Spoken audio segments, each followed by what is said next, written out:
কিয়ামতের মাঠে মৃত্যুকে জবাই করে দেয়া হবে। এটাও হাদিসে এসেছে। কিয়ামতের মাঠে যখন সমস্ত মানুষকে আল্লাহ পাক উঠাবেন, হিসাব নিকেশ নেওয়া হবে এবং চুল ছেঁড়া বিশ্লেষণ করা হবে, যার ব্যাপারে নবী সাল্লাল্লাহু আলাইহি ওয়াসাল্লাম বলছেন, একটা শিংওয়ালা ছাগল যদি একটা শিং ছাড়া ছাগলকে গুঁতো দিয়ে থাকে অন্যায়ভাবে, কিয়ামতের মাঠে আল্লাহ পাক ওই শিংহীন ছাগলকে শিং দিয়ে বলবেন, তুমি গুঁতা মেরে এখন প্রতিশোধ নাও। আর বিচারটা এতটাই সূক্ষ্ম হবে।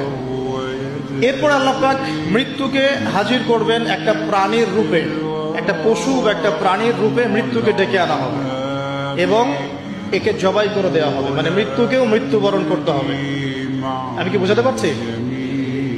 এতে করে কি হবে, জান্নাতীদের উৎফুল্ল যে মেজাজ, যে খুশি, এটা আরো বেড়ে যাবে।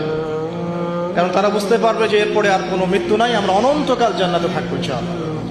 আর যারা জাহান্নামী, তাদের আক্ষেপ, দুঃখ, কষ্ট, যন্ত্রণা আরো বেড়ে যাবে। কারণ তারা বুঝতে পারবে, কাশ যদি মৃত্যু হতো, জাহান্নামে আযাব ভোগ করে মরে যেতাম, মাটি হয়ে যেতাম,